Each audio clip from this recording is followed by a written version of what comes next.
എല്ലാ സാധനങ്ങളും ഉണ്ട്. പുതിയതായിട്ട് നാരങ്ങ മുട്ടായി വന്നിട്ട് ഇത്ര കച്ചവടം പോകുന്ന അറിഞ്ഞില്ല. ആ എന്താ പറയുക, നാരങ്ങ മുട്ടായിന ഒന്ന് 5 രൂപ. അപ്പോൾ രണ്ടെണ്ണത്തിന് മോളെ ഇതൊന്ന് പിടിച്ച 2. ഇനി നമ്മൾക്ക് ഇട്ട് നോക്കാം. ഒന്നിന് 5 രൂപ. 5. അപ്പോൾ 2 5 + 5.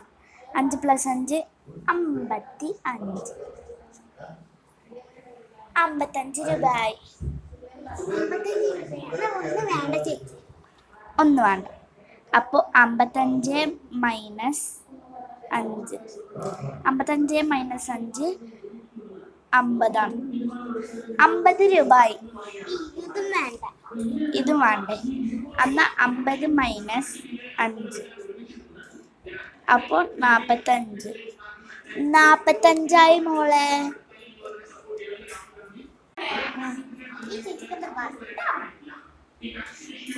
എന്നാ ചേച്ചി പൈസ.